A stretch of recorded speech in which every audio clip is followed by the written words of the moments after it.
That was Outkast, Miss Jackson.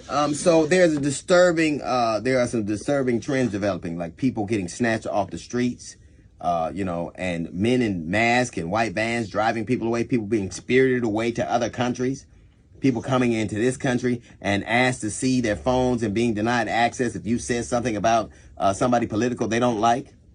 And it is reminding a lot of people of Nazi Germany. It's reminding a lot of people of 1930s Germany. What it should remind you of is 1870s America. Reconstruction in America, the Jim Crow laws in America. Because if you look at who Hitler was influenced by, it is Jim Crow America. The Nuremberg laws were laws based on the Jim Crow South. He was an avid reader of our history. He believed that those laws would be integral to Germany's ascent. He studied America. He was enamored by America and what they got to do. As a matter of fact, he took what we did, and like much, we'll invent a car and the Germans will make it better. He made the Mercedes of racism.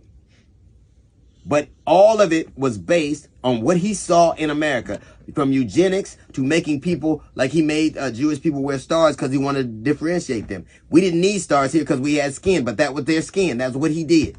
He basically copied America. So it's interesting and ironic to hear Americans say this reminds them of 1930s Germany, when what it should remind you of is 1870s America. And the reason that you get to do that is because we don't connect with history. We get to pretend like it didn't exist. There's not a scholar in the world that's going to tell you online Hitler was heavily influenced by America. Heavily influenced. Trump isn't becoming a German president or a Nazi president. He's an American president. Just like Hitler's name shouldn't have been Adolf, it should have been Bubba.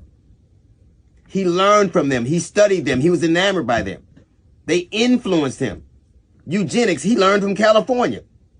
That is why even at the height of the war, there were men and very powerful white men that were enamored with him. They had whole sections. We had titans of industry get Nazi awards with swastikas on them. That's how connected they are.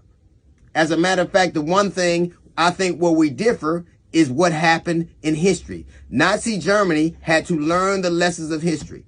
Hitler had the Nuremberg laws. They had the Nuremberg trials. They were held accountable for what they had done. Everybody had to see what had happened. Germany paid a price for its history. It acknowledged it. As a matter of fact, it had to see its brutality. It had to see what happened. One of the reasons Hitler did what he did and made the concentration camps so far away and in countrysides where it was out of view of the German people is because he knew they wouldn't tolerate it. He believed that it would be too much for them.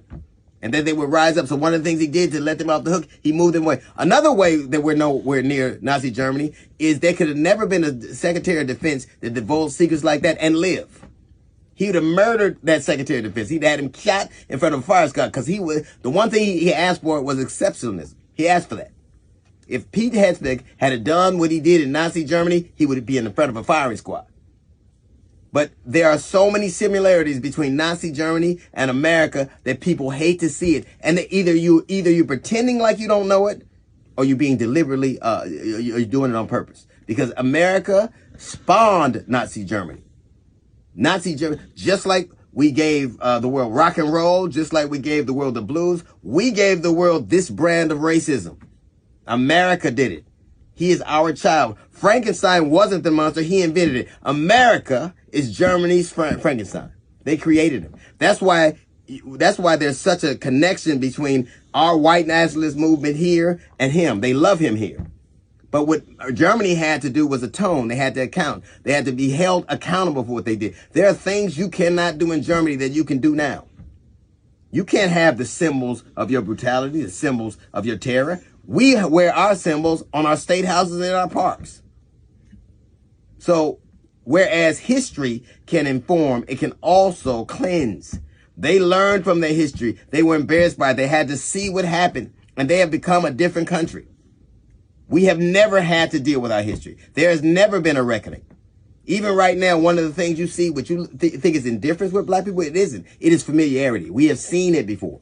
You don't have to go to a professor from Tufts being taken off the street and disappearing. You can go to Sandra Bland. Every black person knows somebody who has been disappeared under mysterious circumstances at the hands of white men or got lynched. They all have a story.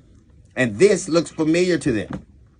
And if we're going to make the connection between Nazi Germany and what's happening now, make it before it happened. Make it in its incubacy. And that was 1870s America. That was Jim Crow America. But the one thing that Germany did that we will never do is hold ourselves to account. What do we talk about history? It makes some people uncomfortable, so we won't do it. So we're going to erase it. We're going to remove it. We're going to take museums out because we never want to look at ourselves. Let me ask you something.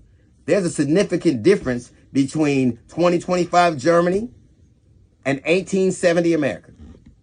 Do you think there's that much of a difference between where they want to go in 2025 America and 1870? They want to go right back to that. They always want to go back to a time when America was great. And when was that?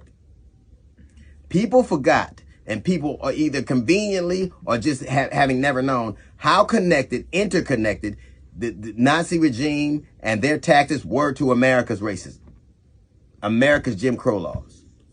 And those who don't learn from history are destined to repeat it because they want to. That's a little note from the GED section. Got the jazz report coming up in 15 minutes. It's the D.L. Hughley Show.